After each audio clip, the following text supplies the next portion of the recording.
ask you something? Shoot. What does corruption mean? Well, summarily, corruption is abuse of public power for personal gain or for the benefit of a group to which one owes allegiance. For example, when a public office is abused by an official accepting or soliciting a bribe. By the way, private people can be corrupt too, like bribing police officers to escape fines. Okay. So exactly how does that concern me? Well, do you pay taxes? I guess, yeah. What does that have to do with this? Everything. Because those taxes you pay are supposed to facilitate services you use, like water, electricity, roads construction, medicines in hospitals, name it. Okay, that is much bigger than I thought. But it can be stopped, right? Well, yes it can, although it may not be as easy as it sounds. And here is the reason why. Corruption roots are grounded in our country's social, political, economic, bureaucratic traditions and policies. So, what has kept it going this long? I mean, why don't we stop it? Well, the main reason why it has been here for so long is because institutions are weak, either as a result of poorly defined ethical standards of public service, weak administrative and financial systems, or ineffective watchdog agencies. What can we do to stop it? At a national level, we must focus on strengthening the independence and effectiveness of public institutions that fight corruption. At a personal level, we must commit to never giving a bribe. I promise I'll never give a bribe. Well, that's a great decision you have made. Me and you now have to spread this message to all our friends. If we all do our part, corruption will be no more. This message is brought to you by Alternative Digital. Looking for a pair of shoes? Let's Up Stores has a wide range of selection for unisex footwear. We have the best quality of all brands at pocket-friendly prices, and we make deliveries countrywide. Just place your order or reach us on 0772 08 0090. You can also check up at Let's Up Stores on all our social media platforms. Let's Up, craft your own footprints.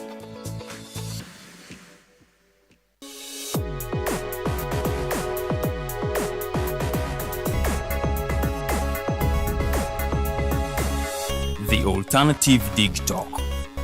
Real issues, real talk.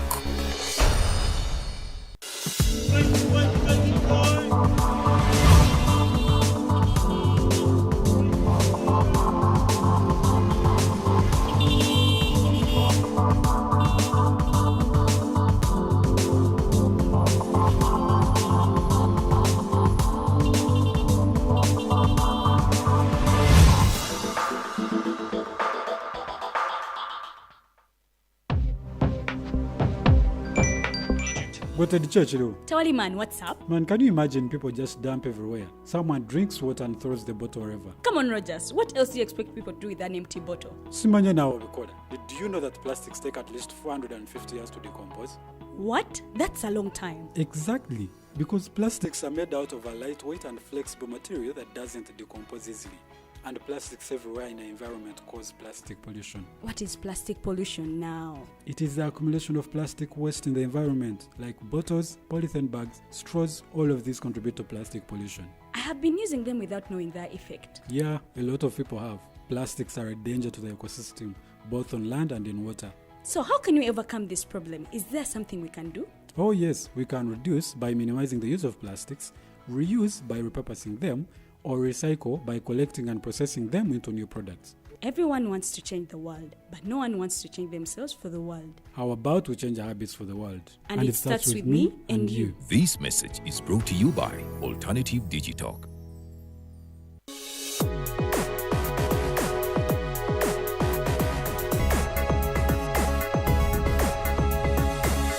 The Alternative Dig Talk. Real issues, real talk.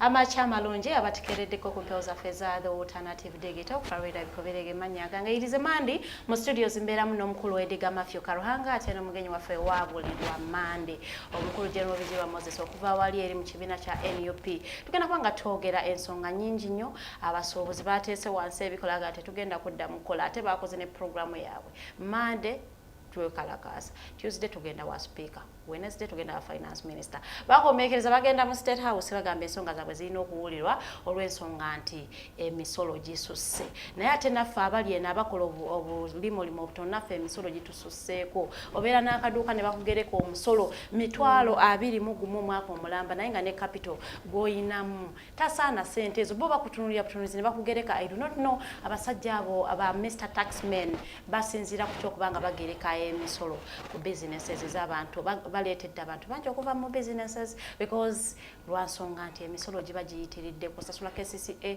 nosasula abakasasiro nosasula ebintu bingi nnyo n'ogenda okwesanga nga toyinaamu kasente kamu n'ogamba wayikanzire wakantuule so ogenda kuba nga tutunuulira ensonga eyo twalabye omukyala speaker ng'alagira abantu abamu ku kisaawe ky'e Namboole ne tugamba why don't you just talk direct to your husband because ali directly involved anyways naye nga ate ng'olaba nti ensonga azitunuza muntu tugenda kuba nga tubyogerako ebintu ebyo byonna sobola okulaba nga ate tutambula ensi yaffe tugirungamya bulungi nnyo President Museveni naye yavuddeyo n'alagira Attorney General asobole okuba nga ate draftinga ensonga eragira abantu okulekerawo okutwala national IDs nga omusingo okuwaayo eri bakuwe kalooni nagamba munnayi kusooka ekintu ekyo kiteeke mu mateeka nga teryakkirizibwa kukwata ID yo national ID yo okuba nga akuwa kasente awa quote of the day neme kulandaga nnyo tugenda kuba nga ate munnange ebyo byonna byemmenye tubyogerako egamba bweti nga nyaniriza omukulu General Bigirwa Moses okulaba nga ate naye atulamusaako the man who is incapable of making mistakes is incapable of anything. A man who is incapable of making mistakes is incapable of anything. Omuntu ali ayagala okubeera omutuukirivu talina kyatuukiriza talina kyakola because otya nnyo okukola mistake kati mu kutya okukola mistake otya tosobola kutandika because ogamba bwe naatandika ne kigaana so you will not do anything because otya nja kikoleramu ensobi ate era bagamba era freedom etalimu etaalawinga muntu kukola mistakes it is not freedom. Good morning, Erica. Good morning, Farida. You're welcome back from wherever you had disappeared. I'm glad that you're looking lovely. Thank you. The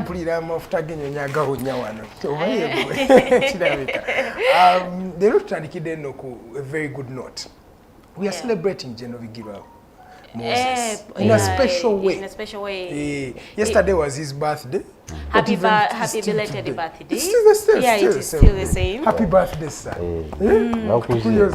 Tukuyozayo zokubanga wayongeddeko omwaka mu mbeera ya struggle. Ate ye tatuweeka myaka yagambiddewo nawezezaana. It is also not fair for a man to hide their years. How about women?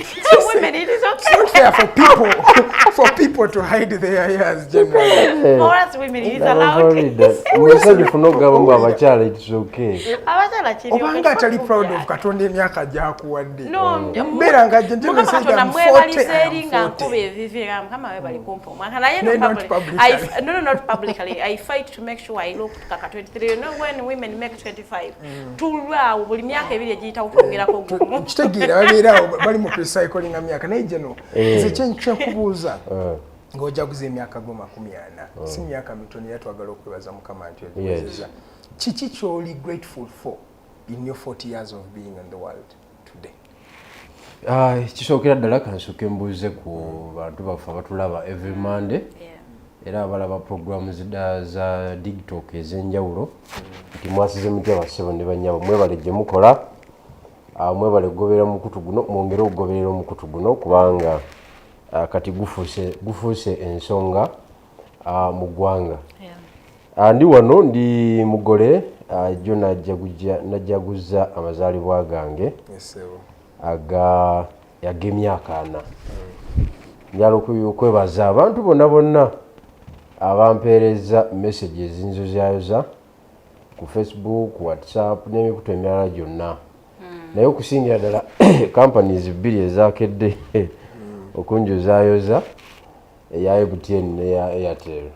abo tebeerabira bambi ne Centenary Bank tetera kwerabira ne Stanbic Bank ngesonyuga mu kasenta ne Stanbic Bank nayo yanjuzayozeza nalinayo ko account naye ekyazijukira mu Stanbic ekyazijukira nayo yanjuzayozeza actually yo yasindikidde message nganya so njala okubayozayoza mu ngeri y'enjawulo mwebale ku monitoringa ba clients bamwe ekyo nga kimaze sebo emyaka 4 gibadde gya lugendo luwanvu okusingira ddala gibadde gya byabufuzi kuva linava mu kyalo mu 2000 nga n'emyaka 16 nenyingira ekibuga mbadde obulamu bwange bwonna bubadde political nwanye entalo nyingi nfunye emikwano nkolaganye n'abantu bangi ab'enjawulo abakalibazi ez'enjawulo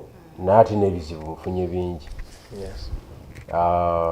si yali choice yange by the way ebyobufuzi no democratic politics ono wa democracy si yali choice yange kwazi nava mu kyalo nga nina mission yange endala okusinziira ku kyanzijayo obusungu bwe najja nabwo unfortunately nengwa mu ba demokrasia nenyingira ebyobufuzi by'omuzindaalo but nze nali njala kuyingira byabufuzi birala oba oliawo nali badde ndi wala obanga nafa byonna naye katonda yasalawo feti omuntu gyatekinga but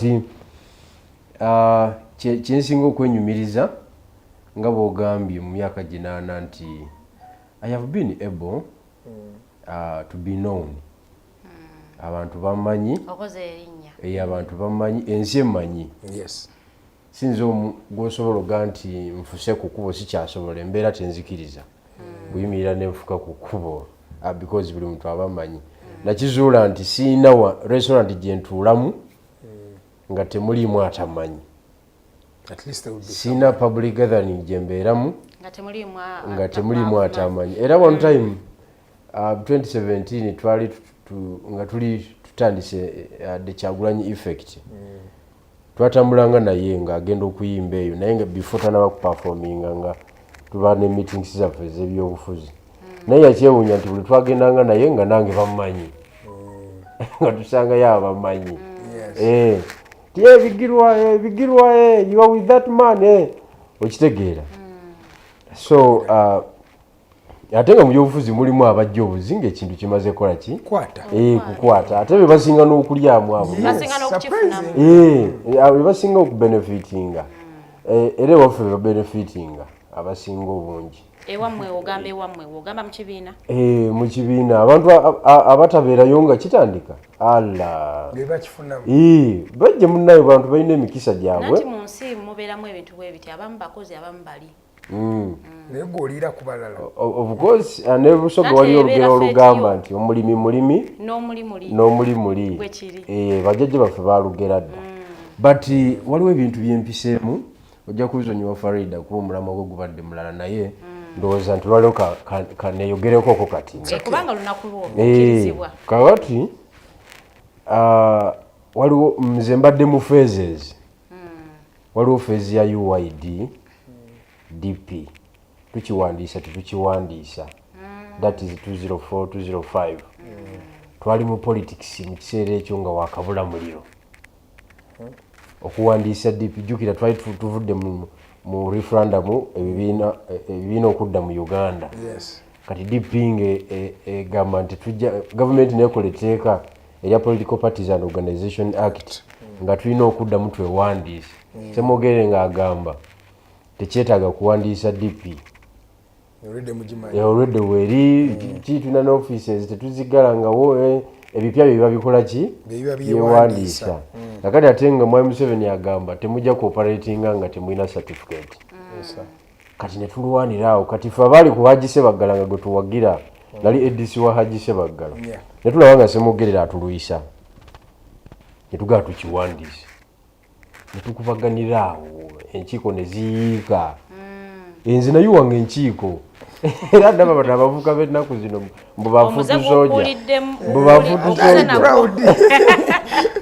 futusoja nga wepikapika bwepisipisi awo nze nayo wange enkiiko nga tugenda abantu aba ne muyiwa olukiiko lw'abantu 2 anti otabulamu butabuzi kati nga luyiise naye ng'omanya nti engumi ogenda zifuna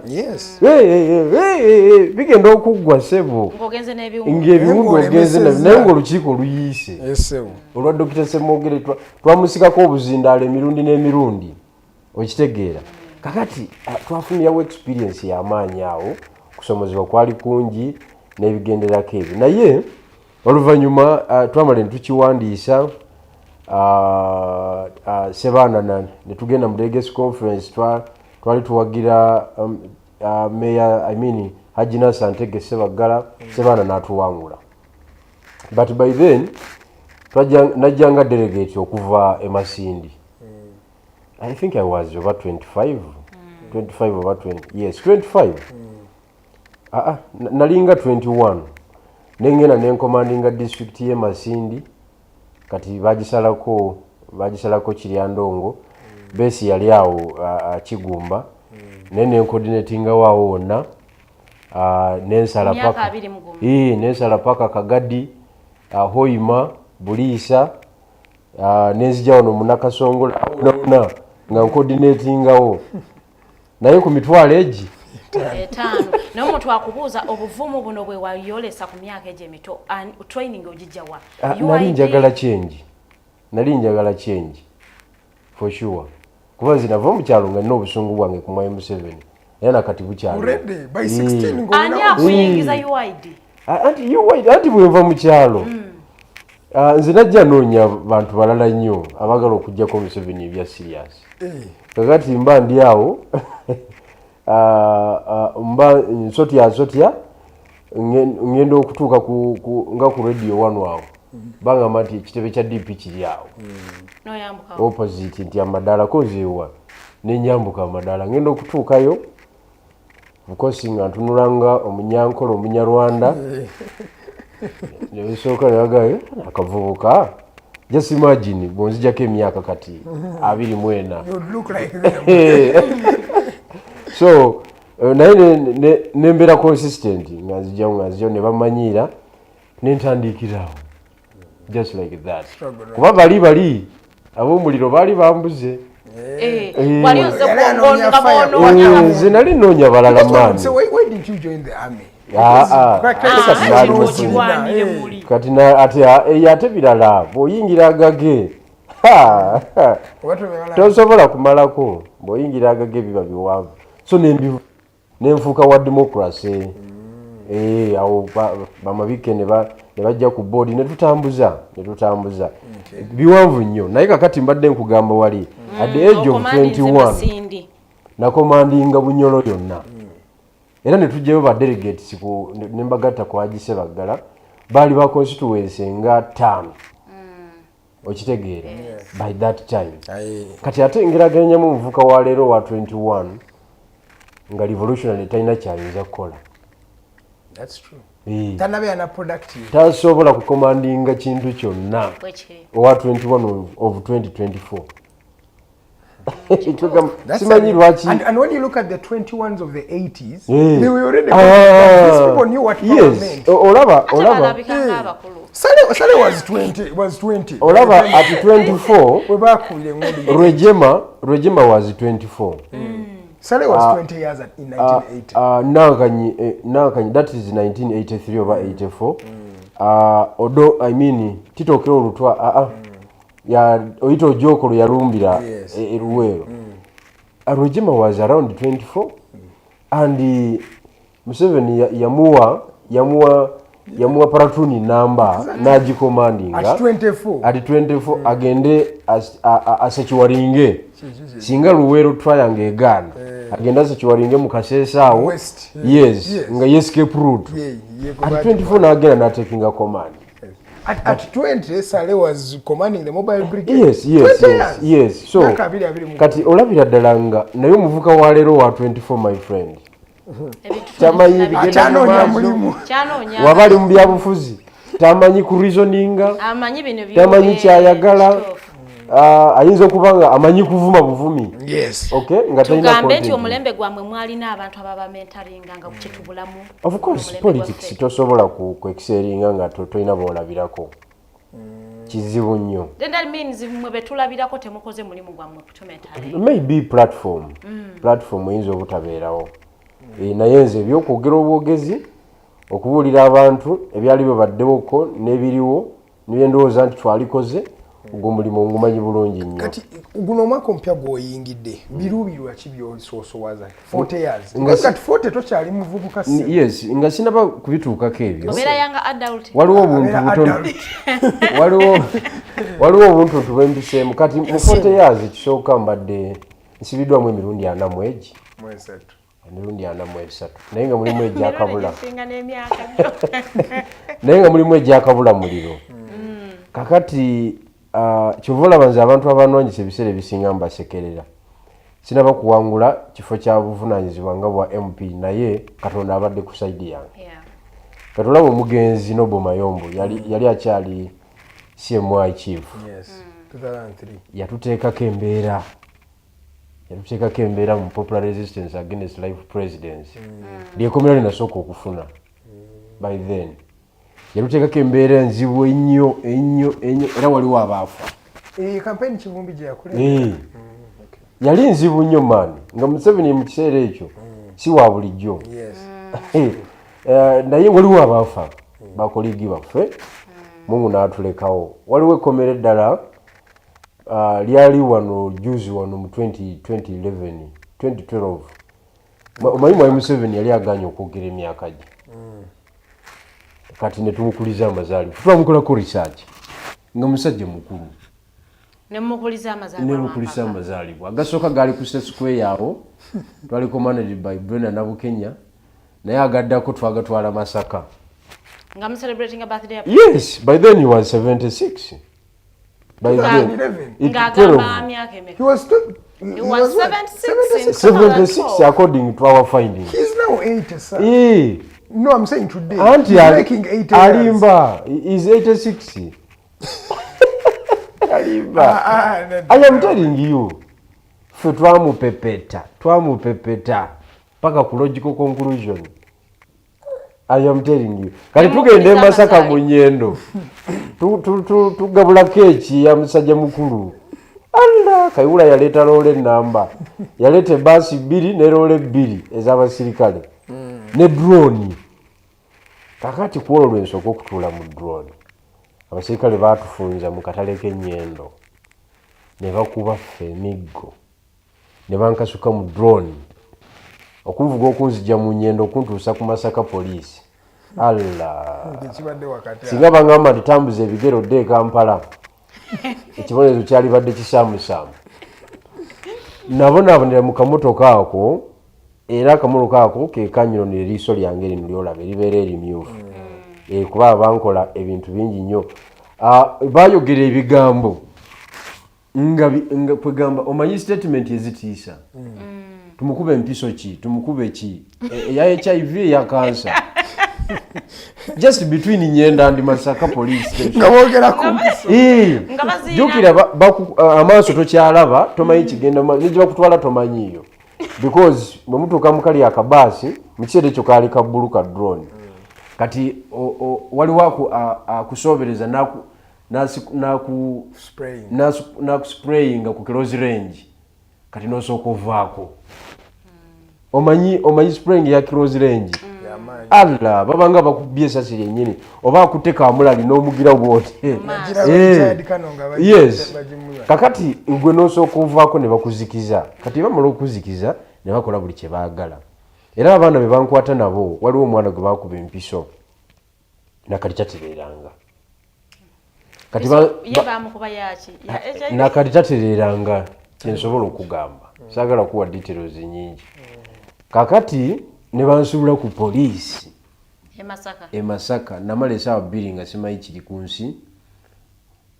Kakati ekyanyamba OC station bwe yakebera mu kitabo bw'ati nalabawo erinnya Bigirwa Moses ava kamuli. Anateekako buyende mu kiseera ekyo. Kati yali musoga. N'agamba I want to see that man. Ne banzija yeeyo nga mponya tiyagazi zenna. Ekkomera lyonna nga ndikozeeko effujjo. Abantu bonna bali mu kkolola. ati nandeetaawo nandabako kati mukundabako jjukira akamolo kaali kayiyise endabirwamu ka drone driver akyaliwo n'agamba enembwa eyasize moloka yange biki nansooka nyongera omugere aba ayongera ogwokubiri n'engusala kati bwengusala bwetyo omugere gukwata osi station station netabuka mama station netabuka kati ate bo ne batabukamu awo ne banzizaayo kati ne banzijja koro ebyasigalawo byali bya kooti era omwezi nagumalayo wali mu Masaka Central Prison naye olunaku olwo lwali luzibu nnyo kakati mpise mu bintu bingi waliwo Hagisebagala nga meya Museveni yamutwala Hagisebagala yatuula mu moroka ya Museveni mulujjukira oba mwaluwulirako gutoluwuliranga nako naluwulira olunyumyano ngamba ati omusajja namugamba togirinnyo kakati omusajja olunaku olwo nalwo lwankaluubiriramu omusajja Museveni yamugamba nti jangu otuleko mu moroka wa president omukolo gwe tubaddeko guwedde webazimba ettaka eryali ya UBC eryo lyebazimbamu ogwo hoteri yebazimba Pearl of Africa ondowooza kati bagiyita Pearl of Africa naye nebagiyita aya hotel eri awo enakaseerawo waggulu ekiwanvu bwe kiti ati omukolo guwedde Museveni ayita mukama wange atule mu moroka ye nengaagi ogenda kutula mu moroka y'omusajja oyo tuwedde nenteekawo stampede nemugamba tugenda jjukira nange nkubye amasuuti ate ndi security ringi ya Mwai Museveni ate nga mbafaananamu okiwulidde kakati security negamba ono nga stranger tetumumanyi naye ate atufaananye nnyo nga stranger ono omwana neŋŋamba agi tugenda tula mu muluka ya musajja kitukuba nali nina mind emanya nti kitukola ki kitukuba at that time and I was I think 25 then that is 206 okitegeera kakati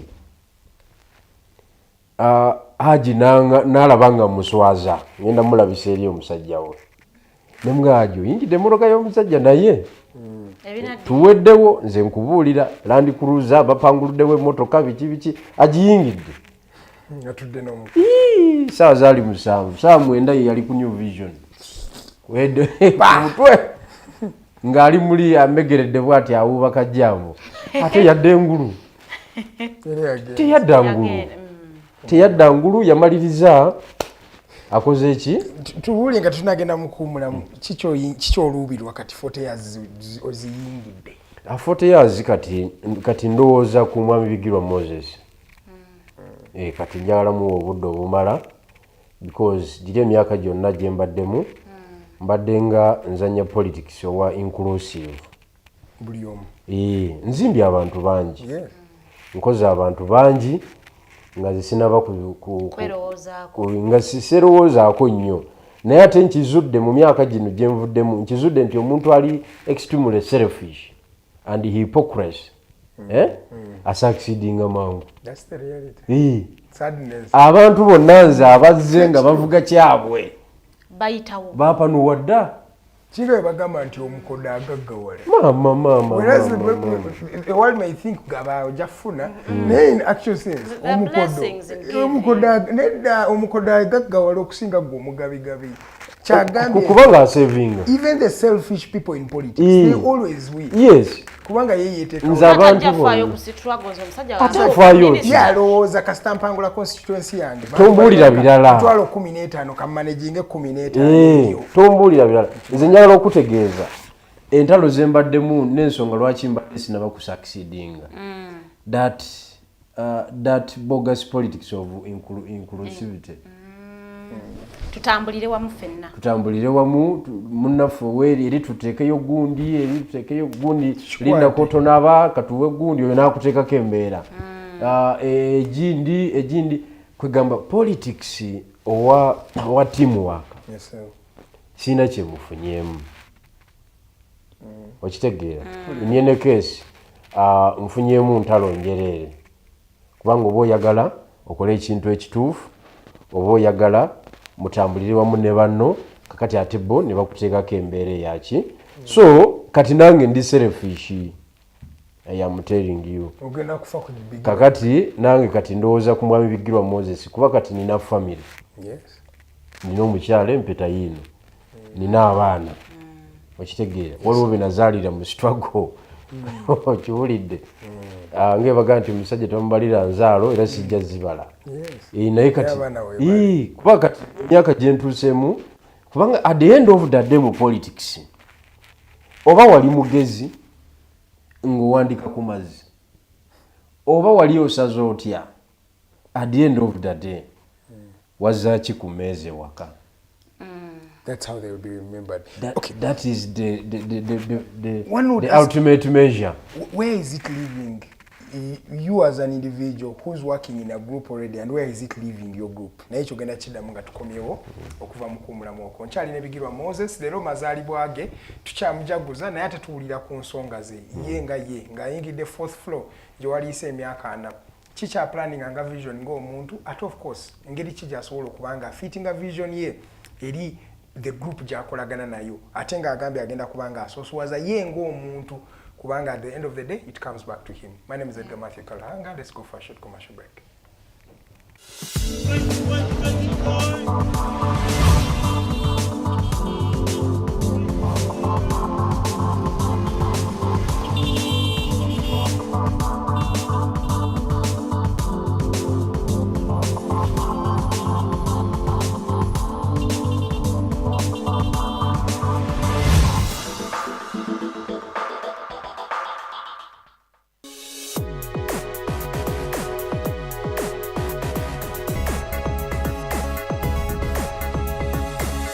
The Alternative Dig Talk. Real issues, real talk. Hi, Rogers. Can I ask you something? Shoot. What does corruption mean? Well, summarily, corruption is abuse of public power for personal gain or for the benefit of a group to which one owes allegiance. For example, when a public office is abused by an official accepting or soliciting a bribe. By the way, private people can be corrupt too, like bribing police officers to escape fines. Okay. So exactly how does that concern me? Well, do you pay taxes? I guess, yeah. What does that have to do with this? Everything. Because those taxes you pay are supposed to facilitate services you use, like water, electricity, roads construction, medicines in hospitals, name it. Okay, that is much bigger than I thought. But it can be stopped, right? Well, yes, it can, although it may not be as easy as it sounds. And here is the reason why. Corruption roots are grounded in our country's social, political, economic, bureaucratic traditions and policies. So, what has kept it going this long? I mean, why don't we stop it? Well, the main reason why it has been here for so long is because institutions are weak, either as a result of poorly defined ethical standards of public service, weak administrative and financial systems, or ineffective watchdog agencies. What can we do to stop it? At a national level, we must focus on strengthening the independence and effectiveness of public institutions that fight corruption. At a personal level, we must commit to never giving a bribe. I promise I'll never give a bribe. Well, that's a great decision you have made. Me and you now have to spread this message to all our friends. If we all do our part, corruption will be no more. This message is brought to you by Alternative Digital.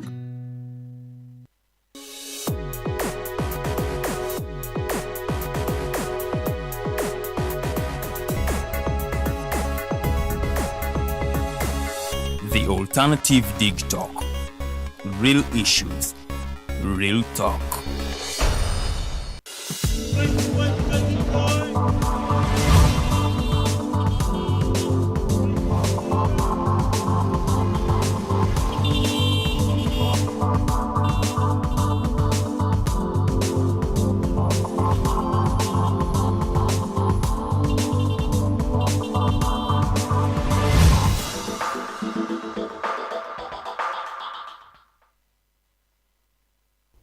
Ziri eddakiika 3 ezakayita ku ssaawa 3 tuli musawa yaffe ey'okubiri ate nga yesembayo wano ku the Mighty Drive Shamanyanza Edgar Matthew Karuhanga tukyalina omwami Geno Bigirwa Moses okuva mu National Unity Platform.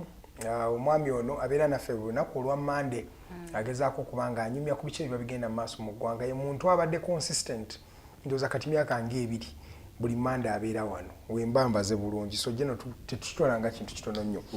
Nakyeyune Rita webale kubanga otulaba naawe tukucelebratinga ekibuuzo kyo ky'oweereza nkirabe ngenda kuba nkisomera Geno Bigirwa Moses abenga akiddamu naye nga Geno tugendedde mu kuwumulamu ng'okyali mu kwogera ku nsonga y'okubanga ogenda kubeera a bit selfish kankose ekigambo kyange ogenda kwesoosowazanga omuntu kino kikulekawa ate kirekawa political party oba abantu b'okolagana nabo mu struggle? No, ekisooka abantu abasinga mu bulamu ndowooza naturally bali selfish. Era nze ndirinze n'abantu abali selfish bangi ate nendaba nga strategy yaabwe ekola being selfish ate nange njagala strategy enkolera kubanga nze strategy ya teamwork ey'okuzimba tiimu n'okurecruitinga abantu lwanire wamu nze gye mbaddemu ebbanga lyonna tekoze tennakola tekoze ate tebadde appreciated you know.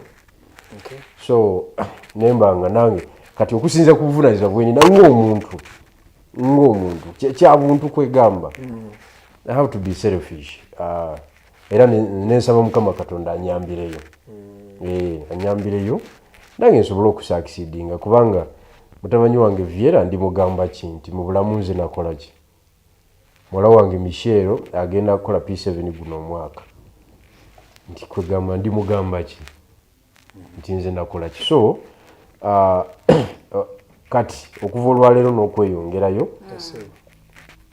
ndi kamuli municipality ekyo mukisa omulungi sirina buvunaanyizibwa mu kibiina nti oba nzanya namba eno nzanya namba eri ndi ordinary member okay so kijja kumpa time oconcentratinga ku byange ali bayagadde okumbeereramu alimbeereramu yes nensobola okukola ki nange okugguka. But I thought we want to create a politics of change. No sobola kuva mu struggle oba oli mu kamuli obanga tulaba mbu oba nkyogere ntya obanga avudde ku bigger picture. No awantu awala yonna waliyo abantu nabo bakole already we have the president gwe twakwasa ekya Uganda and that strategy by the way kola tulina president gwe twakwasa ekya Uganda tetulina any debate about that kakati buli constituency eteekwa okubeera ne representation nga yakabi kati nze njagala kubeera representative wa Nuupu mu Kamuli municipality owakabi Kyagulanyi weeyo kakati n'abalala babeere bakyagulanyi abaawa ab'omu bitundu ebirala era sigenda kulumba muntu yenna mu constituency ye okujjako oyo anaayagala service yange n'agamba Bigirwa jangu wayemu n'abataka bange. So demu kino ekibuuzo ky'omukyala nakyeyune nga tetunagenda ku nsonga ezigenda maaso mu ggwanga. What is Bigirwa's most success in his 24 years in the struggle? What are his regrets and most betrayals? Most success nti I was able okulaba nga Kyagulanyi Rubye ani issue mu Uganda. Yes. Ekyo nkikiririzaamu era sikikola ki era nkyenyumirizaamu niwankubadde nga waliwo abawakana niwankubadde nga waliwo abagira bwe but I was there. Era yes. Era I made a declaration ku Super Sport 3 a worldwide television network. So I am very happy about that. Nsobola okugamba nti it is my success story. What are your regrets? My regrets is okubeera nga nali a Kampala politician nengenda mu kyalo. Ekyo kyazza nnyo emabega ebyobufuzi byange. And that mistake I made it in 2010 waliyo by election ye Buyende. Nenva wane Machinde. I was a superstar here. Bano botu wa Alan bali ba student. By the time the Alans were on TV. Abate yalire yandala. Those were the young boys we tried to training. Netuba space. nenva wano ng'omusiru ngenze mu kyalo Buyende okibulidde knowing nti bakoligi banambeereramu nabeereyo nenwana bya omanya akavuka aka nali 27 I think nengenda nesimbawo ku DP Buyende mu bantu abaliko mu kuwulira DP mu 1980 you know abagironda baafa abakyaliyo bakadde nnyo bafuka ba Museveni kwegamba n'enyono n'ebyobufuzi byange nembijja e Kampala nembitwala mu kyalo kakati ate nenemerayo basazeemu Buyende bagisazeemu constituency 2 zemu nesimye mu constituency gayi nkomyewo era eganye kati nenkola ki nenzira mu Kamuli municipality mu 2021 era nakyo yes it's a bit urban but surrounded by local content okay emiruko egy'ebyalo gye giri bakyalimu n'ebikajjo mu municipality emwanyi ziri muli kwegamba era kyalo era oluusi abantu abamu bakulabanga owe Kampala you know oyambadde essaati enjeru they don't feel you're part of them okubye nga terika eddagala waliwo omuntu akulabanga gulinga otali waabwe kuba toli kisajjasajja omanya abantu bomu byalo baagala nnyo okulonda abantu abo abasaabize tebali serious ebintu era bwe namala okustadinga abantu bomu kyalo nengenda low to their expectations to look like them Kivula bangenda mu nyimbe n'oziika wano oyambala obulungi nati bakulabanga obeera okwambala obulungi musango obeeragirako tebakulonda okwekuba perfume n'ogenda mu bantu onowowo so that is it betroyo sijja gyogera lwaki togyogedde fenna gye tulinze no but the most betroyo esinga okuntawanya eri Busoga eyo for sure waliwo omwami bamuyita Muwanguzi actually nolwaleero nina meeting naye nsubiramu meetinga n'abakulu abalala but yakyasinze okunkola obubi mu byobufuzi bya Uganda regardless ebirala biri ebya state bye tuyiseemu regardless enkyukakyuka ez'enjawulo ezize zibeerawo regardless abalonzi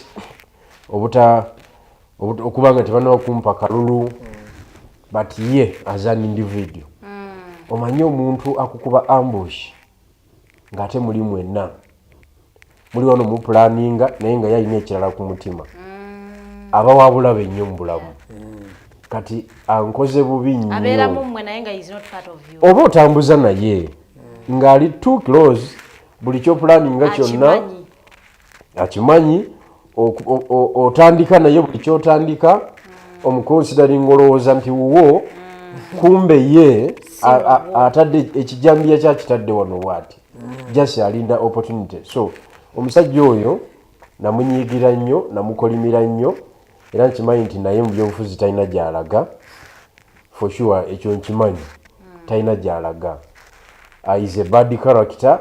I can use all sorts of words. Abo tubayita ba frenemies. Ndowooza. Yefula mukwano wala. Yabera yefula chaliwo naye nga tesi chaliwo. Batebe basinga obungi nakuzi.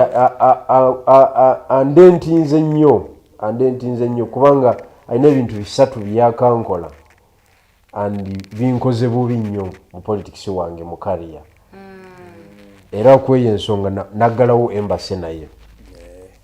Ekyomukisa omulungi mukwano gwa president era ye president wange yes mukwano gwe tamalina buzibu bwe yes era engeri gyali nti pastor you know tamalina ki kwegamba balowooza nti is a holy man kumbe is not holy actually okumanya omusajja oyo mubi ate nga ffe abamu tuli balungi. Nagenda mu kyaki ye. Nagenda mu kyaki ye eri Jinja. Nali ngenda kuwasa mu kiseera kinali mpasizaamu ne mukyala wange Fanta. Nga ngambye nti bishop we agenda kutubuuliriza bino ebyaki kuba counseling. Me am born again. kati kwolwo bali bakyaziza delegation y'abasponsa baabwe my church zibeera ne ba development partner kati mba ntudde bwenti ndaba ba development partner bavudde mu America balinga 9 bayimiridde wali boogera beeyogerako ne support gye bawa wano nga kuliko kapo 3 ez'abali b'ebisiyaga mu funders. Yes.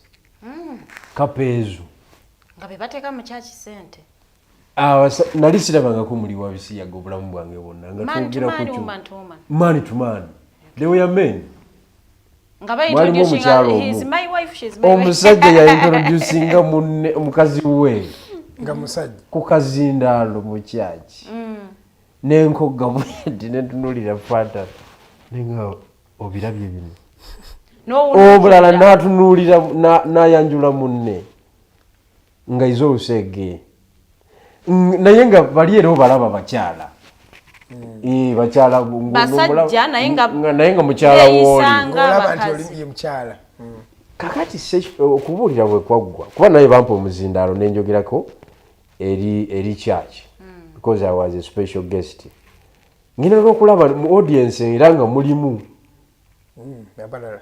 mu church ng'era mulimu bage era kapona ziraba kakati bwe twadda mu office nembuuza muwanguzi nti kiki kino obadde okimanyi nti sirabanga ku bali babisiyaga nangamba you know it's a reality now those are our people tubeera nabo be batuwa kasente wano ne tubakolera emirimu just bo baagala kintu kyabwe kikole kitambule so ye n'asalawo abeere agent yes kwegamba nga bw'omanyi it's now a reality of life oba obyogero lw'ensonga nti alina we yakudentinga naawe ogezaako okumudentinga kati kankubuulire nze kino nakikuumanga kyama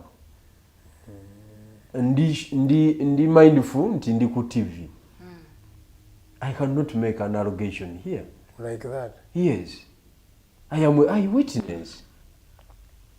Nali nkyogeddeko wano babakkiriza okwata ku bufaananyi oba bu video kwebiri ku line because nze zijjukira ennaku zinaliyo I think it was 17th September and they were live so kitegeza link jeri you go there and find out so naye nali nkyogeddeko wano so omuntu we muba mwetadde nawe osobola okumuteera ebibyo byobadde okoze eki byobadde nga musajja mukulu kuba nalowooza namanya nti okay ono musajja waffe bwati naye bwakola ki bwasurvivinga okay nenkirekeraawo bwe naye ngenda okulaba ng'ate ye ebigendererwa bye but the man is the head of ideology in national unity platform is the one who teaches discipline. Are you relating with Matthias Impuga's statement? And many links. and many links that have always linked to the and moral values. Values President wa Fezayogerako zalwanirira. Ono yazi training mu kibiina. Atenga ya an agent of the gay. Atenga ye agent w'abantu abasolisi. Is a beneficiary of the same. The National Unity Platform is an agent of homosexuality. No. Because that's what has been being said. No, President yabadde tabimanyi. Era bwe tunakitekinga to his table maybe anaakola ki? Anaazibuka amaaso. Era bwana president wange olutalo lwalimu lwakukilininga politics. Yes. And we don't believe in homosexuality. So a training a discipline message impacta waffe tayinza kubanga ate agent waabyo officially and openly. So I know the president you take action. I know, yes, you take action because atera nange nga member w'ekibiina sisobola kubeera contented ng'omuntu asomesa empisa ennungi mu kibiina kyaffe ng'ate ye your homosexuality no tisobola kutebenkera. Yes. Farida, tugende ku nsonga z'abasuubuzi. Tugende ku nsonga z'abasuubuzi obudde bugenze.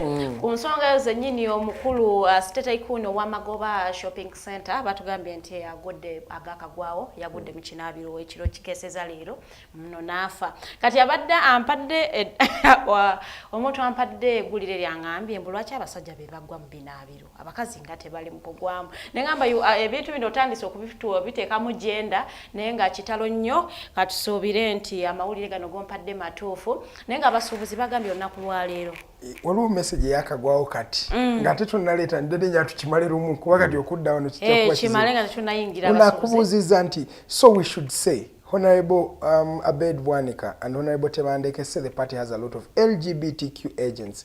They are right. Nzoli nkuwadde ku individual basis. Gomanyi. Is not an institution. Naye nanti ali mu party. Yes, he's a member. Ata ina n'ekifo ku NEC ne ku executive board. Ate nga ine ekifo ate nga yakulembera ne discipline. Yakulembera ne discipline but nze mulinako ekyo. Nga yengo as the person kiraba. Kuba omumanyi. Yes. Eyinza okuba yabalala eyinza obutabayo. Yes, so it is not institutionalized. Yes, at least I can. Yes, at least. Ye muwanguzi Andrew Paul. Yes, so oyo yena mulaba. Okay. Obujulizi mbuyina. Nga kapoze etimbye wali mu church ye. Nga bali mu kweyanjula, you know. They are the sponsors bazze kulambula project yaabwe era ng'olaba church ekula, you know, speed yayiriri. Nga ne mu audience already mulimu. And it is criminal. Okusinzira ku mateeka ga Uganda kati, it is criminal. Yeah, it is criminal. Yes, you can't be an agent of homosexuality. You cannot even advocate for them. No. So akujja no gamba all rights are rights no. Yes. Basajja bajja ne bakuchima. Era wanabeerawo ki? Bwe kinaaba kikoze eki, president wanaaba tatekinze action, amateeka ga Uganda. Amateeka ga Uganda. Zekimanyi president alaba sheno. Amateeka ga Uganda gali taking action. Ye kennyini agiraba. Because according to some links, oyogera n'abantu ba NUP balaba sheno. Wali abantu mbako mu inbox naye muli bantu bange. Muli baffe. So abasuubuzi bavaayo ne bayisa ekiwandiiko ne bagamba nti olunaku lwaleero teri kuggula maduuka mu kibuga Kampala olw'ensonga nti emisolo mingi gye babagerese ate nga ne ba investors abajja okukola wano tebabateekako misolo. So nti bo abasuubula ne basigala nti bannayuganda bo abali mu business banyigirizibwa ate nga abalala. Era bano baagala ba investors baleme kutandika kubeera n'amaduuka mu bizimbe. Ng'ate olina omukyayina gwe tusuubire okukola company namba alina edduuka. Olina omuyindi alina ali edduuka lya jewelry. Nga naye ali mu kola. Abantu bagamba nti abantu abo babanyigiriza nnyo era olw'ensonga eyo tebagenda kukola olunaku lwaleero. Olw'enkya bagenda machinga nga batwala petition yaabwe Madam Speaker of Parliament. Ku Wednesday zino ennaku zonna bagamba tebagenda kuggula maduuka beekyanze bagamba balina okubakendeereza ku misolo. Ate nno kino kijja nga sabbiiti ewedde bano we twogerako bano abasuubuzi bayeekalakaasa ne baggalawo ku maduuka gaabwe okumala ennaku bbiri okuggyako nti abalala baapondooka ne baggulawo. N'ensonga endala gye bali basoosowaza nti waliwo kye bayita double taxation ekigenda mu maaso emisolo bababinika mingi mu system empya gye babaleetedde. So okulemesa kino ekintu basalawo balaleko obutalumativu bwabwe. In fact sabbiiti ewedde balina okumiitinga president ku lunaku olwokutaano naye olunaku olwokutaano lwatuuka meeting netasobola kubeerawo ekyaleka neeyiibwa. So y'ensonga zitusinza okuba nga tusoosowaza. So katugjeewo Jeno Bigirwa. Ensonga zino ez'abasuubuzi mulimu eggumba. Yeah, ensonga zirimu eggumba. Of course mugamba nti temuli gumba oba tomanyi nsi bwetambula. Because ensi eri controlled by over three principles ezibeera defined ebbanga lyonna. That is political, social and economic. Yes. Zezo principles esatu ezitambuza eggwanga. Kakati naye kuliko ekulira. Kati ekulira ya political. Politics yavaamu ebintu byonna. Ne bitandika okweyawula kino ekigenda eri naye walina okubeerawo ebode ebitetenkanya ebikuwasaganya. that is the government. Yes. Kakati government ya Uganda ekulirwa General Kaguta Museveni eyino okusoomozebwa mu mbeera y'okufuna obuyambi mu nsi z'ebweru olwa ebbanga lyemaze mu buyinza olw'amabanja ge yakalya because as we talk now tuli mu trillion 100 trillion as a public debt. Ziwera. Twali mu 93. By the way, tugattako ze bakafuna ziwera 100 trillion. Because by the end of last year it was 96. Yes. So that means kakati wekibanga that is the public debt. Ngate ni wobo ngoyisa budget, national budget eri 53 trillion. Eri half of the public debt. Exactly. Kitegeeza nti toliiwo in terms of economics. Toliiwo to standing. Kakati bwaba takyasobola genda mu IMF ne bamuwa sente. Takyasobola genda mu World Bank ne bamuwa sente. Ate nga lolooza international organization ezo is to give out emergency loans to developing countries like Uganda. Okuyamba okustabilizinga our economies n'ebigenderako. But twali amabanja ne gatuuka ku limit. Okujjako nga ebyo bitongole birangiridde bulangirizi nti Uganda tukusonyiye nga bonosonyiwa masiikini gwawola sente zo talina busobozi ne mu 1200 batusonyiwa naga obujjudde b'amasiikini tubusonyiye buziye ku zero balance naye from 2000 paka olwaleero tuli mu 24 years tuli mu 100 trillion. Okay? Ekyo kiba kitegeeza nti eggwanga lirina obuzibu mu leadership. Tusabeera basonyiwe. Era option eriemu kusaba kisonyiwo. Tewaliwo kirala kusaba kisonyiwo. Kati waba takyayina loans. Waba takyayina wajja sente esobola kurunninga government. Ayina ku resortinga ku domestic options. Yeah. Domestic revenue. Mwabajja obusente oburaninga ki oburaninga government ne operations ze kubanga ekisooka Uganda mu East Africa fe tusinga okubeera ne government eri expensive oba eri extravagant expensive in terms of okujisasula the cost of cost ya government okubeerawo ye Uganda eri high nnyo. Olina abakulembeze bokaboka bakonstitutinga kumpi miliyoni emu leadership okitegeera oyina amagye oyina police oyina president ayambala esaati ye miliyoni buli lunaku okitegeera just kati nze esaati yange eno kati ye Museveni waba ayambadde naaba tagiddamu naye nge toyinza kungamba nti esaati eno sigiddemu olwokuba nyambadde olwaleero. You think Museveni is not a human being? He is. He's a human being. Erolooza ebyuma ebyoza esaati ze tebitukuza bulungi. But we have a president ayambala esaati yakakadde buli lunaku.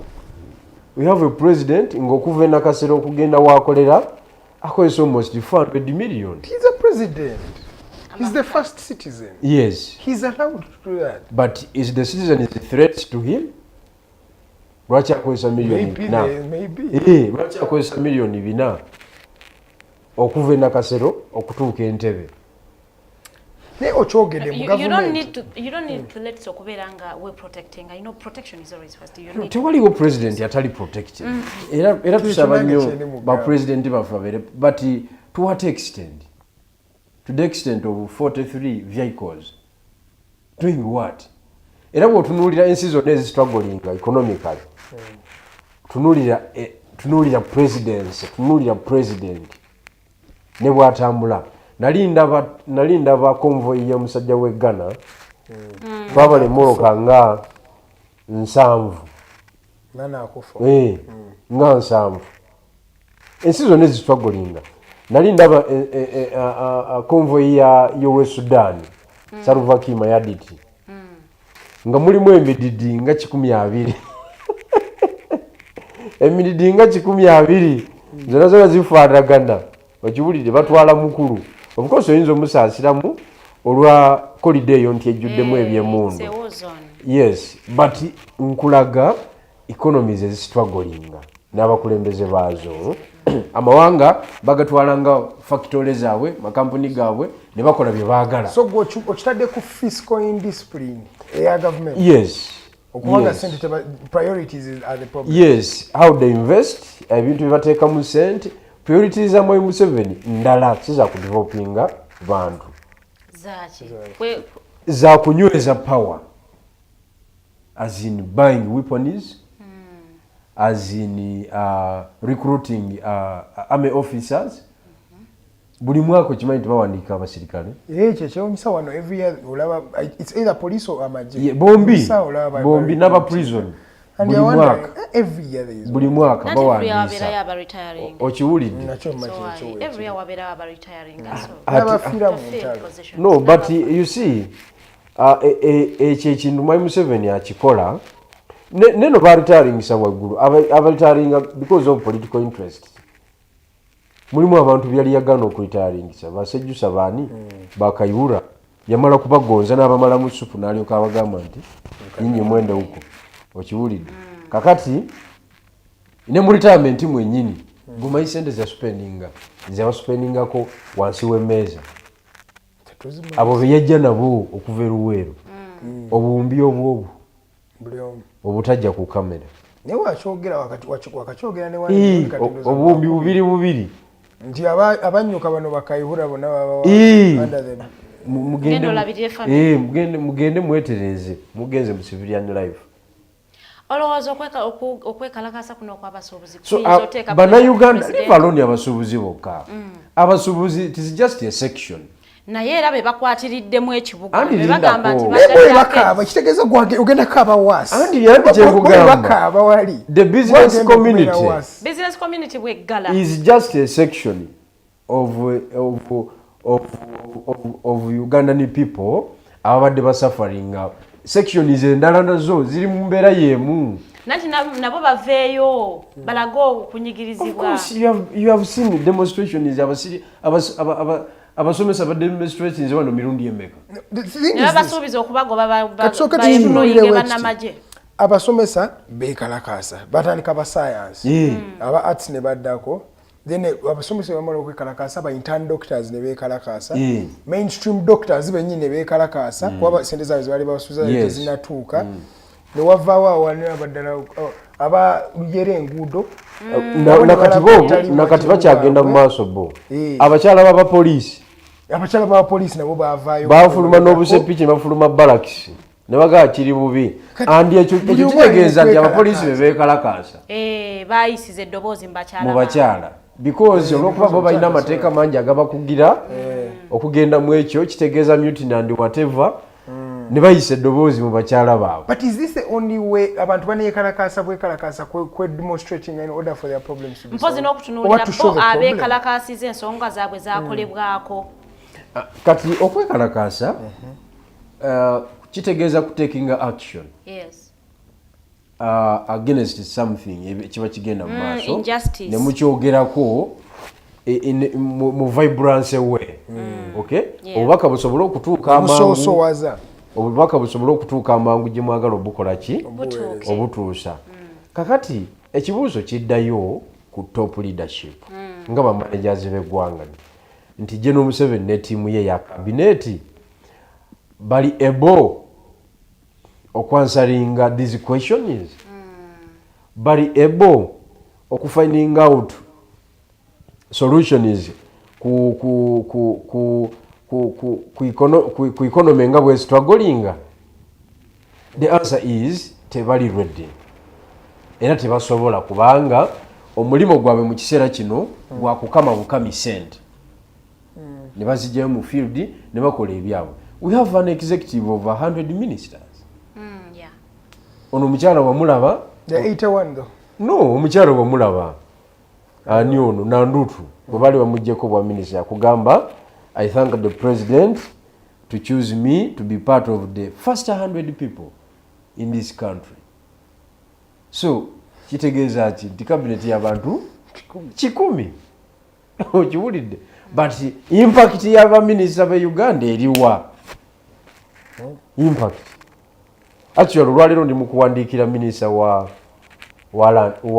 Works and Transport era bwenvaano ngenda kudelivaringa baluwa yange ekwata ku kkubo eya Jinja highway nze biri ebya express highway bye bagamba bagenda dukola nze sibimanyi ebyo tuwulira byambu omanyi lino lyolabako manyi lino lyendabako okimanyi nti Edgar ne Farida from Jinja to Kampala it is 73 kilometers but it takes 7 hours 7 hours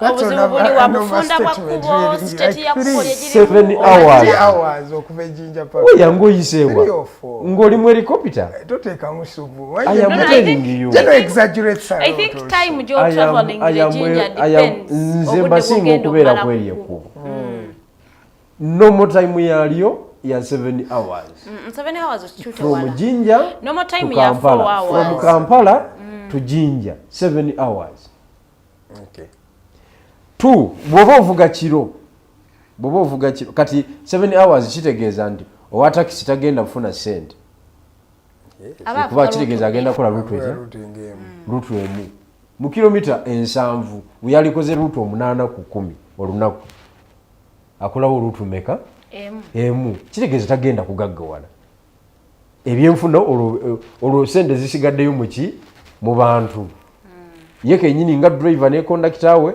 tebagenda kugaggawala ne nanyini taxi tagenda kukola ki because eri underutilized eyo point yemu point eyokubiri bw'oba tomanyi kuba eryo ng'olivugako kiro between Kitigoma and Mabira stretch oba oyagala oba toyagala oba olina okuba ekinnya ekyabya emipiira ate nga gyabika egyo ebiri Farida njagala mukole research kukuba eryo muvuge kamera za digital ekiro ojja kusanga emmoloka wakati we10 ne 15 nga ziparkings mipiira omanyi kye kitegeeza emmoloka 15 ka area ke kamu okay nga zonna ziparkings zabize emipiira kayinza kugamba nti obikola ku byanfuna bya ggwanga kati tuka jeno obuzibu mu butegedde nti internationally you have been isolated ku amateeka ge mwakola mwe kenyini ge mwawagira mwe na Uganda bali wansi so you would understand some of the effects nti otwete tuchafuna sente mba funders but development partners mu loans it will go back to you as a taxpayer to bring money so that we can survive as a country where is it wrong for a government to tell you to mandatorily pay some taxes that you're supposed to pay? No, ensonga nga kanjituukeko ensonga wabula kanjongera okunyonyola ekkubo ly'Ejjinja Mabira stretch bw'oyingira Mabira ward erimu enzikiza ate ng'ejjudde ebinnya okitegeera kakati mu Mabira temuyinza kubanga kwegamba temuyinza kubanga by 2024 olwaleero nga temuli bitaala ekkubo lijjudde ebinnya mu Mabira mwennyini it's a danger zone anything can happen tomanyi kiyinza kuva muki mu nsiko ng'emmoloka ekufudde mujjudde enzikiza bw'ofunira ekizibu mu Mabira oba ofunye ekizibu kyotalabanga nako oba ogenze kufa temuli asobola kuyimirira kukuyamba because there are high chances ogamba nti you are criminal lwaki oyimiridde kumba ofunye ekizibu emmoloka yabisa emipiira okiwulidde ebyo byonna byonna abantu babonaabona ku kkubo tewaliwo abyogerako tewaliwo abitakinga on poliisi y'omu Mabira yo ekola mulimu gwa kola ki eringa red toll it's a revenue police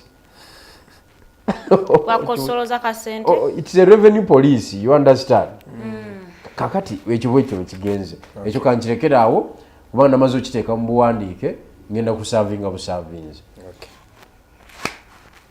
ekibuuzo kyobuuziza nti are we misleading the population abantu lwaki tetwagala bawe musolo abantu bawe omusolo nga nange mwendi namu kenyini muwo omusolo bwekiri okay but ekikulu ekiriwo mu nsi zonna ekintu ekireetera abantu okuwa omusolo nga teba questioninga kintu kyonna is the service zobawa as the manager of this country return on investment maze dakiika 3 njogera ku luguudo oluguudo luyingiza ebyenfuna by'eggwanga okiwulidde kale ate sikubuulidde between Jinja and Iganga obubenje obubeeraawo tobulaba dekabuso obubenje dekabuso obubeeraawo abantu bafiiridde awo tebamanyiddwa na muwendo ne gavumenti erina kyekola ki terina kyegamba so bwe mba nga nze ngenda kuba ekinnya njabye emipiira 2 lwaki oyagala nkuwa omusolo gwe mwami Museveni bwekiba nga trailer egenda okuva e Mombasa bwetuuka bweyingira Uganda okuva Iganga actually okuva ebugweri because bugweri is between Bugiri and Iganga okuva ebugweri agenda kuvugirawo okuva ebugweri okutuuka e Kampala agenda kuvugirawo 12 hours that is 130 kilometers 12 hours lunaku lulamba lwaki oyagala omusajja oyo akuwa omusolo nze kinjagala okumanya baleme tusiruwaza bano abasajja lwaki oyagala omusajja oyo amafuta ganywedde galiko omusolo emmotoka gyavuga esasudde omusolo oguyingira ebyamaguzi byaleese bisasudde omusolo ogulinomo ogumanyiddwa okitegedde naye n'obuzibu bwayisemu okutuusa ebyamaguzi e Kampala okay mu business district oba giyita business district sijui central business center n'obuzibu bwayisemu ayabize emipiira mu kkubo because gwe gwawa omusolo tokoze kkubo lwaki olowooza nti abasuubuzi onaababinika omusolo nga bw'oyagala jeno oba bwe buzibu obwo kubanga bannayuganda bameka abasasula emisolo gino directly kubanga okyetegereza notandika ogamba munnayuganda asasula omusolo direct si bino byoli mugamba mbu osimanyi oguza amafuta osasuddeko omusolo guli okwo but how many Ugandans directly pay taxes so wokibalamu how will a country build wealth with a population that is not even more than 3 million that can directly pay taxes? And among that population that I'm talking about, it's mostly the English community, the Indian community, abazungu abayina zi factories, bebasasula direct taxes. Munna Uganda nga gwe nange tebasasula direct taxes. Where do you expect the government? Oyagala nsasula direct tax. Muli million 49 basatu bokabe basasula million 3 zesasula ku taxes. They pay direct tax on behalf of who? They have to pay Kaisari. No, on behalf of the general population. Because singa general population tebaddeewo tebali badina capacity ekola ki? No, the fact is the general population does not have the capacity to pay the taxes. That's the problem. That's the problem. Tesobola kusasula musolo. Chenjagala okugamba. Ekisooka wa direct tax okusinzira ku byokola. Okiwulidde. Naye population yawo nesinga tuwangalia kati mu kibuga tuwangalia kumpaayo omutwalo. Mpayo omutwalo. Olirabire bakuye mu Daily Monitor olunaku olwaliraga nti 70% of Ugandans survive on loans. Mpo omutwalo 70%. Mpolaayo omutwalo nja gukuwa. Si mpolaayo, mpo omutwalo ogwo. Kati ebyokuwola oba ogenda kuziddiza ogenda zijjawa. Okitegeera. So tusurvivingira kumpa ebiri egyo nzire waka. Okitegeera. Kakati naye ebiri egyo era nga gyogenda okusasulako omusolo. Because we favor end user aba products ziri ez'abakulu zibakola ki ziba producing kakati tuba tugusasudde that is the fact tegumala nti kyebagamba tegumala gutya tugambe nti olw'ensonga nti bannayuganda abasinga obungi basasula musolo gavumenti kwe kugubinika bana abasuubuzi bannayuganda basasula omusolo nze nsasula omusolo bannaye nze nsasula omusolo saagala kumbuzaabuza nsasula omusolo wadde siina dduuka wadde siina ofiisi nze nsasula omusolo buli kyenkwatako kyonna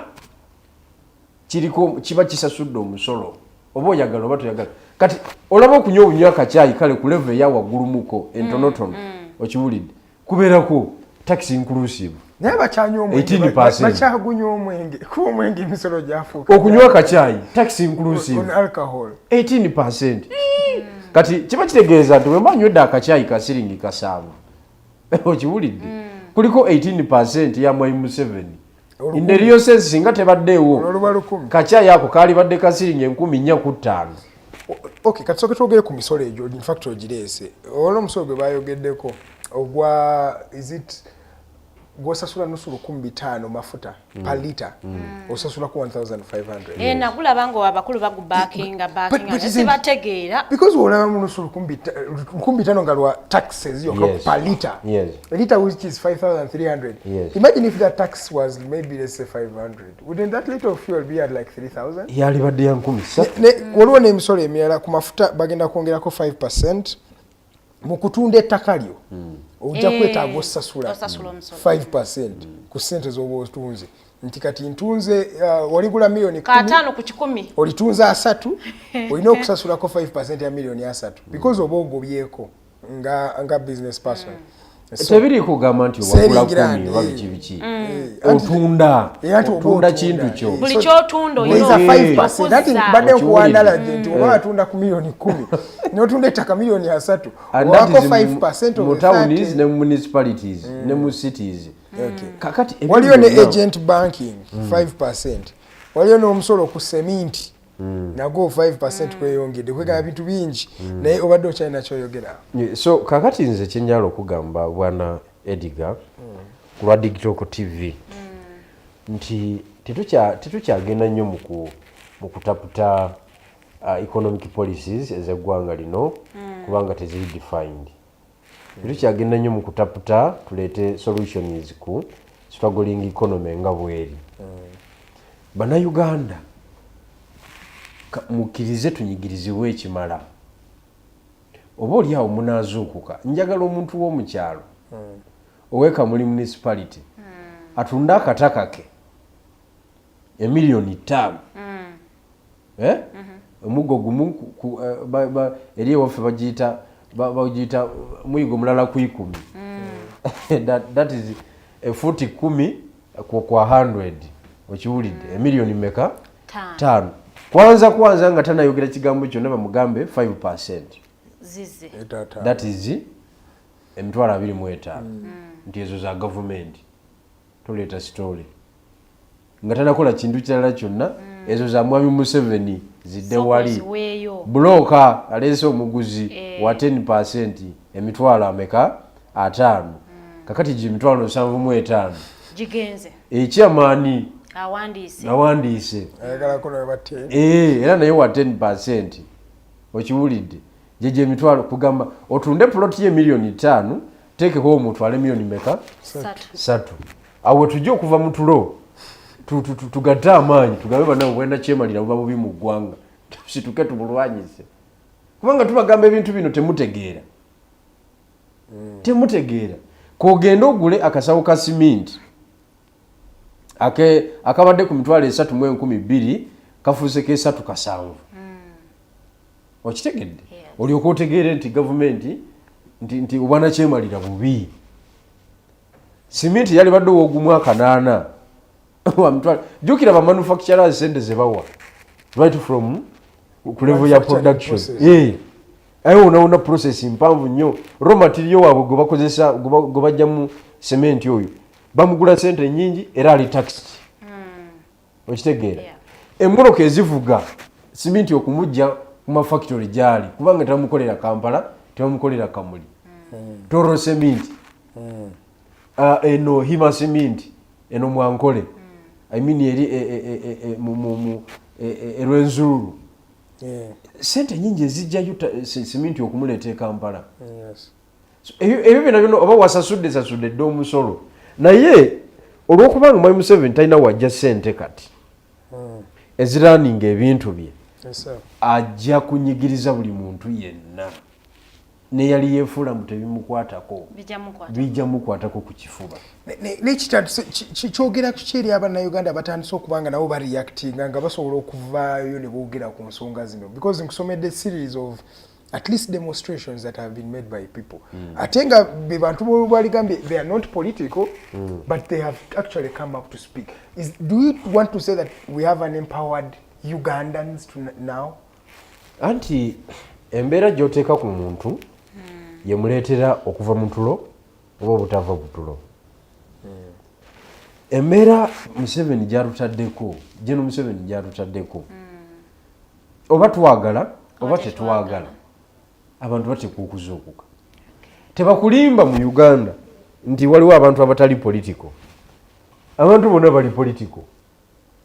Kubanga it is the politician who are in control of everything. Buli kintu kyonna kyonna kikontrolingwa wa politician. So you cannot run away out of politics. Oba oyagala oba toyagala. Kati gw'osanga ng'agamba nze tebinkwatako. Dr. Besigye bwe yajja ku kitebe kyaffe nga tukiyigulawo yagamba nti bw'osanga omuntu ng'agamba nze I am not interested in politics. That is a fool. Yakozesa that terminology ngeri direct. Nti manya nti yogera na a foolish person. Okiwulidde? Obeera otya onoogamba nti ebyobufuzi tebikwatako. Omuntu asalawo w'onajjanjabibwa, omuntu asalawo w'onootambula, kati ndi mukulajjana ku Jinja Road, politics ya musalawo. Omuntu asalawo mwana we anaagenda ku ssomero ki because ebyenfuna byo bidetermininga omwana we gy'anaakola ki gy'anaasomera. Omuntu asalawo onaazimba nnyumba ki onaazimba nnyumba bunene ki. Okay? Gw'ogamba otya nti omuntu oyo obuyinza bw'alina gwe tebikukwatako bw'otaba mugwagwa yennyini. Okitegeera?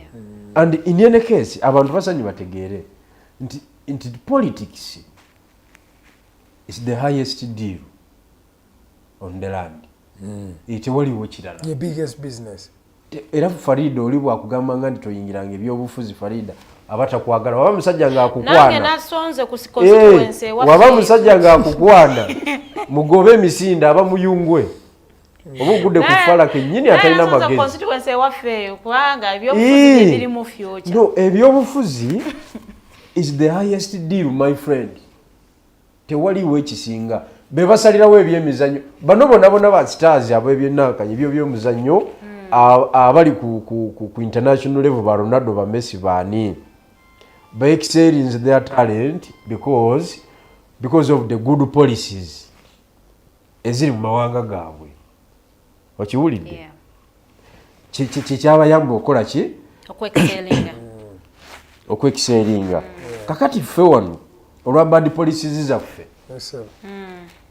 tetulina na muntu ali ku international level asobola kuwanika bendera yaffe in terms of sports.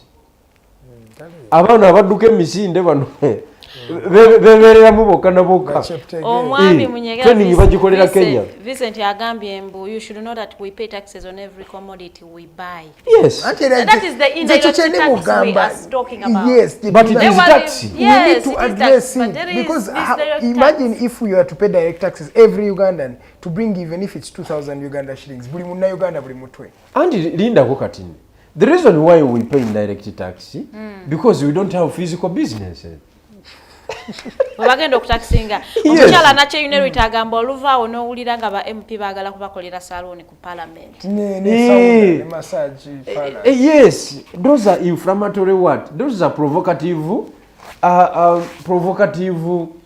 arrangements. But politicians are communicating erife nti you do something. Okay, the thing is this. Then how do you work with no katika nedda kuba kati kinjaga tusoke tukijje ku bantu mugambye nnyo banna Uganda tebavaayo kwogera ku nsonga zibaluma. They don't advocate for themselves, they are sleeping bemwogedde. But in these few months and years esembeeyo emitono Ugandans have tried to speak up. Olabye zino bazitatya zino zikolerwa ku social media exhibitions. They've tried to speak up bajjeyo ensonga abagezaako demonstrating abavuddeyo ne bademonstrating. The question is, how are you as the opposition or their leaders, how are you working with them to be sure until eno cause esobola okuba even bigger than just the taxation, because this can also ebintu ebitusobola okukyusa ne government ebintu ebituyitogera. Of course. How are you opposition people working kakati with as opposition actors ndowooza kyekiseera kati okunetiworking eggwanga lyonna section zizonna ne categories zonna ez'abantu okulabika nti tufuna tukola action ngeri unanimous nga tutakinga action nga buli muntu agenda gibeeramu badikitata bonna abagudde abantu bavuddeyo bonna ne babeera ku board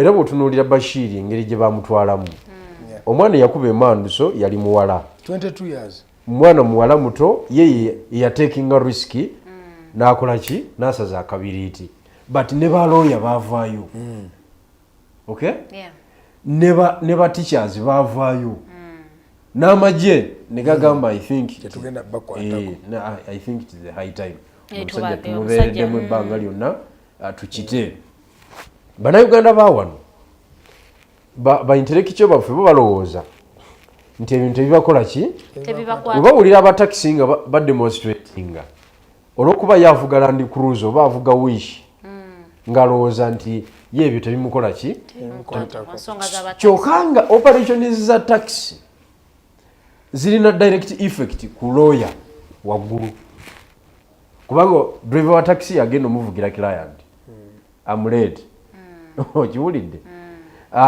owa taxi bw'akola ennyo ajja kugula ettaka okay gwe lawyer gwe ogenda okola ki okola endagaano kitegeeza ogenda ku aninga bw'aba tazifunye kitegeeza olina sente ezisigaddeyo mu kyalo zotafunye gwe nga lawyer okiwulidde nebira naye olw'okuba tebamanyi ku defininga bintu bino beefuula olw'okubanga banywa akacyayi wali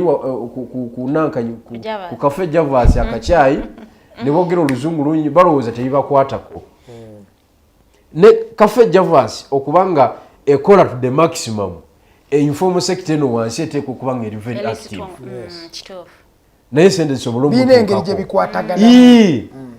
bikwatagana kubanga sente ziva wansi ne ziryoka zambuka waggulu kyova olaba gavumenti eri muzikimawa wansi kati bw'oba tulowoozezza ku empoweringa eno futu soja asooka wansi eno ali mu bizinesi esookerwako omuntu ayinza okulowooza omusisi wa chapati talina impact mu economy agiina yagula engano yaliisa abantu awo ne babeera health ne babeera energetic okugenda okukola emirimu so alina contribution ku national economy naye abantu baffe balowooza nti oli asembayo eri wansi talina impact njagala okubategeeza nga mmaliriza economy nga bweri olwaleero nze saagala nnyo kudibetingira mu solution kivula ebintu byange mbyogera mu ngeri ndala era ojja kuleeta abayivu abalala wano bakudefiningira economy biki nga ebitambula because bo boogera ordinarily nze soogerera mu kuwa Mwai Museveni magezi never njogerera mu mbeera yakusekeeterera kintu kiyiike era Mwai Museveni se bugenda mu maaso osoloze emisolo gyo okibulidde abantu bakuwe sente okole ki oraninge gavumenti abantu mujja kuva mutulo oba mwagala oba temwagala embeera oba mwagala oba temwagala mujja kuva mutulo kubanga ow'edduuka bamwongerako omusolo gwe baagala olwaleero ekiteeteeyi ekibadde eky'emitwalo 2 kigenda kwena kyena kitundu kweta ate balandode babateekako emisolo tomanyi kyati sente za rent zisasulwa mu dola ya 1387 era obamu ne dola 10 kati sebo oba mu bedde ogenda okukawanyisa wali nga kavuddemu sente zennyini okiwulidde akapapulaka kakati gwoba ogenze kugula wolabira firimu awo genda ogule dola ogenda otransacting business otegere nti tolinaawo sente so nga nsiibula nze policies eziriwo Uganda Revenue Authority byekola olwaleero sisobola kugitawaanya mu kiseera kino kegende mu maaso ekole ebyayo because nga bwe bagamba mu political science nti never interrupt your enemy when he is making mistakes muleke inciting abantu muleke ayongere stress ku bantu ekintu kijja kwabika there is no doubt about that ekintu kijja kwabika buli muntu aveeyo abantu bagenda kubanga ne bana babadde bazimba amayumba ku high level nga contract agiwa roko naga njagala nyumba enyumba katugambe nti abadde amugamba nti Rock emukolera quotation negamba nti okusinziira ku kyoyagala tujja kukozesa ebiliyoni 12 kati sigenda fuuka 17 kwa 2 wa biliyoni yaka era naye tasigala kyekimu wairevo bali abamalayo kakati naffe no wansi abadde akubirira akayumbako ne katambula nsawo 2 zogulayo akasawo kadde kamutwala 3,12 kagenda kwena okiwulidde kale kiba kitegeeza nawe bikuyingiddemu kakati bwe tunagatta ebizibu wadde tuli ku levels za njawulo tujja kuvaamu action egenda okujjako gavumenti eno tufune stable government. Kale tweyanza nnyo Geno Bigirwa Moses kulw'ebigambo ebyo. Farid nawe tweyanza namwe abatulabye olunaku olwaleero abaweereza message mwebaliye ddala. Olunaku olwaleero akawungeezi tugenda kubeera n'omwami Okyeno, Joseph okuva mu UPC, tulina Paula Awich, Major Paula Awich okuva mu NRM n'abalala tugenda kuba twogera ku nsonga nnyingi wano ku hotline show yatandika ku ssaawa 1 paka ssaawa 3 ez'akawungeezi. Beera muli Mirungereza temugisiwanja kubeera wano kubanga twogera ku nsonga ezo. Nze Edgar Matthew Karuhanga from the entire team. God bless you, God bless Uganda, and see you in the evening.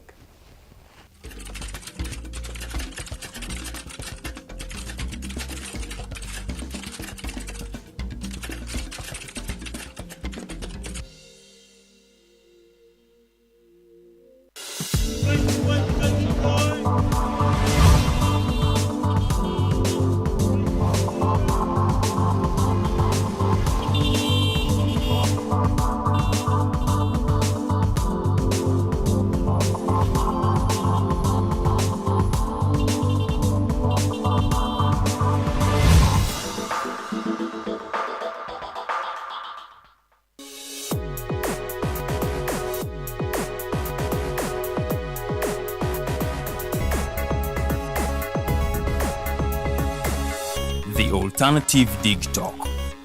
Real issues, real talk.